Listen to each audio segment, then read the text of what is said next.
आज सबसे पहली और प्रमुख खबर आपको बता दें कि पहली प्रमुख खबर है ऑटो सेक्टर से जुड़ी हुई, जिसने बाजार में हलचल मचा दी है। जी हां, सितंबर महीने में यात्री वाहनों की जब हम बात करें तो यात्री वाहनों की बिक्री में जबरदस्त बढ़त दर्ज की गई है और वो बढ़त है पूरे 47% की। जी हां, टाटा मोटर्स ने इस रेस में बाजी मारते हुए सबसे आगे रहकर अपनी पकड़ और मजबूत करी है। तो वहीं इलेक्ट्रिक वाहनों की जब हम बात करें तो उनकी कहानी भी कम दिलचस्प नहीं है। इस साल ईवी की बिक्री लगभग दोगुनी हो गई। त्योहारी मांग और सरकार की तरफ से जीएसटी दरों में की गई कटौती ने इस ग्रोथ को और रफ्तार दी है। अब ऐसे में सीधे तौर पर अगर हम देखें तो ऑटो सेक्टर की ये जो छलांग लगाई है, इससे सीधा असर अर्थव्यवस्था को तो पड़ेगा ही, और इस तेजी से इतना जरूर साफ है कि आने वाले जो महीने हैं उसमें भी ये ग्रोथ नजर आएगी और सीधे तौर पर फायदा ग्राहकों को और साथ ही कंपनियों को और जो डीलर्स उन सभी को होने वाला है, क्योंकि अभी तो फेस्टिव सीजन और शादियों का सीजन अभी बाकी है, अभी तो शुरुआत ही हुई है। हालांकि सवाल ये भी है कि क्या ये उछाल लंबे समय तक बरकरार रहेगा। जानेंगे इसका जवाब अपने संवाददाता से। उससे पहले आपको दिखाते हैं जीएसटी कटौती से बाजार गुलजार। तो जी हां, आपको बता दें कि जीएसटी कटौती से बाजार गुलजार नजर आए हैं, जहां सितंबर के महीने में वाहनों की रिकॉर्ड तोड़ बिक्री देखने को मिली है और ग्राहकों और कंपनियों की इस बीच चांदी हुई है, क्योंकि कई सारे डिस्काउंट भी ग्राहकों को दिए जा रहे हैं। और कितनी बिक्री हुई है वो भी आपको बताएं, क्योंकि कार बिक्री की जब हम बात करें तो 47% कार की बिक्री जो है वो बढ़ गई है। छोटी गाड़ियों की अगर हम बात करें तो 1 से 1.5 लाख तक छोटी गाड़ियां सस्ती हुई हैं। 1200 सीसी से कम की जो गाड़ियां हैं, जो हमारे एक मिडिल क्लास फैमिली में हमें नजर आती है, उन गाड़ियों की जब हम बात करें तो 1 से 1.5 लाख की गाड़ियां सस्ती हुई हैं। बाइकों की जब हम बात करें, दोपहिया वाहन की बात कर रहे हैं, तो उनकी सेल भी बढ़ी है। बाइकों की सेल बढ़ने के साथ ही बजाज ने इस बार 5 लाख से ज्यादा मोटरसाइकिल बेची है। और त्योहारी सीजन की जब हम बात कर रहे हैं तो त्योहारी सीजन में अब और आगे आने वाले समय में उछाल आता हुआ नजर आएगा। लेकिन इसके साथ ही 4 पहिया वाहन की आखिर कितनी बिक्री किस कंपनी की हुई है, एक नजर उस पर डाल लेते हैं, जिसमें सबसे पहले बात करते हैं मारुति की। मारुति की जब हम बात कर रहे हैं तो आप देख पा रहे हैं कि पिछले साल की अगर हम बात करें तो 1,84,000 के करीब बिक्री हुई थी, लेकिन इस बार ये बिक्री काफी ज्यादा बढ़ती हुई नजर आई है। वहीं महिंद्रा एंड महिंद्रा की अगर हम बात करें तो पिछले साल 68,413 बिक्री हुई थी और इस बार ये आंकड़ा 1 लाख क्रॉस कर गया। तो वहीं अगर हुंडई की जब हम बात कर रहे हैं तो हुंडई में 64,201 गाड़ियों की बिक्री हुई और इस बार 70,000 से ज्यादा हुंडई की गाड़ियां बिकी हैं, खासतौर पर सितंबर में। और टाटा मोटर्स की जब हम बात कर रहे हैं, पीवी यानी कि जो पर्सनल व्हीकल्स हैं, उनकी जब हम बात कर रहे हैं तो इस बार की बिक्री हुई है 60,907, जो पिछले साल के मुकाबले काफी ज्यादा है, क्योंकि पिछले साल 41,313 ये बिक्री थी।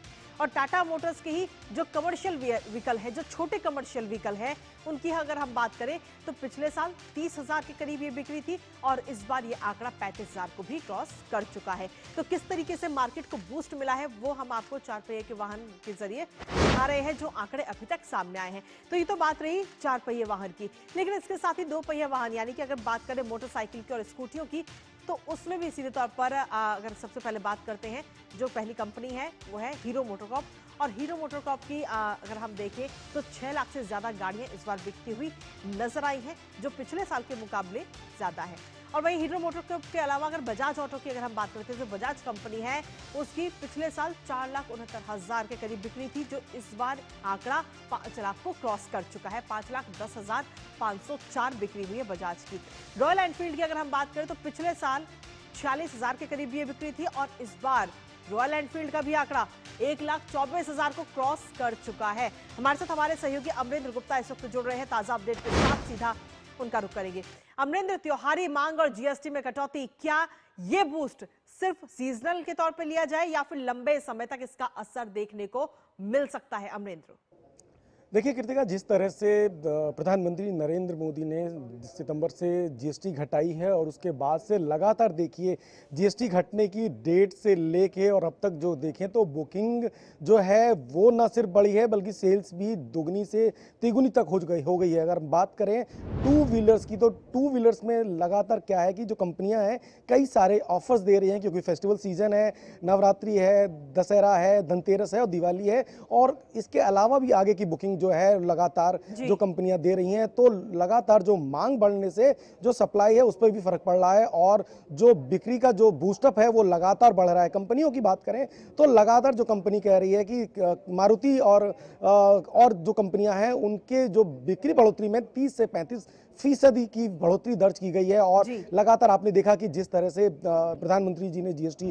कम होने का ऐलान किया, तो लगातार लोग कह रहे हैं कि घटी जीएसटी मिला उपहार, धन्य हो मोदी सरकार। और ये तस्वीरें देश भर की है। अगर देश भर के आप किसी भी बाजार में जाएं तो बाजारों में इस वक्त रौनक दिख रही है। टू व्हीलर्स, फोर व्हीलर्स के साथ साथ अगर आप शॉपिंग को लेके भी देखें तो लोगों ने लगातार प्लानिंग की है, क्योंकि जीएसटी के सिर्फ अब 4 स्लैब से घटकर 2 स्लैब हैं और उन 2 स्लैब्स में जो जीएसटी में जो बचत है और इसके साथ साथ त्योहारी सीजन के जो ऑफर्स हैं उनको उन्होंने बजट का एक जो बोनंजा है वो बचत का वो बढ़ा दिया है। तो लोगों की जो खरीद की जो क्षमताएं हैं वो बढ़ गई हैं और प्लानिंग लोगों ने कर रखी थी, जिसके तहत लगातार आप देखिए कि सेल्स में तो बढ़ोतरी हो ही रही है। लोग लगातार शॉपिंग के लिए निकल रहे हैं। तो इस वक्त जो है ऑटोमोबाइल सेक्टर जो है काफी बूस्ट कर रहा है और टू व्हीलर और फोर व्हीलर कंपनियां हैं उनकी जो तस्वीर है वो यही बताती है कि उनके पास डिमांड के लिए भी आगे जो बुकिंग है उसके लिए भी उन्होंने अभी से ऑर्डर कर दिए हैं, क्योंकि जिस तरह से डिमांड बढ़ रही है और लोगों ने डेट तय कर लिए थे। जीएसटी की 22 तारीख के बाद से लोगों ने अपनी डेट बुकिंग कर रखी है। किसी को धनतेरस पे गाड़ियां चाहिए और किसी को दिवाली पे चाहिए, तो लोगों ने अपनी डेट बुक कर रखी है। तो डिमांड बढ़ी है तो इसके तहत जो मुनाफा है वो भी बढ़ रहा है और जो कस्टमर हैं उनको भी बचत मिल रही है और जो सेल्स जो है वो लगातार बढ़ रहा है। कृतिका जी, इसके साथ ही अमरिंदर, अगर देश की अर्थव्यवस्था की बात करें तो इसमें कितना फायदा इसके जरिए मिलने की उम्मीद है, क्योंकि जो लक्ष्य हमने रखा है उसे आखिर कितनी जल्दी इसे हासिल किया जा सकता है। साथ ही एक चीज और आपसे जानना चाहेंगे कि जब अर्थव्यवस्था को बूस्ट मिलेगा तो साथ ही कहीं ना कहीं हर सेक्टर में इसका असर देखने को मिलेगा, खासतौर पे रोजगार के सेक्टर में।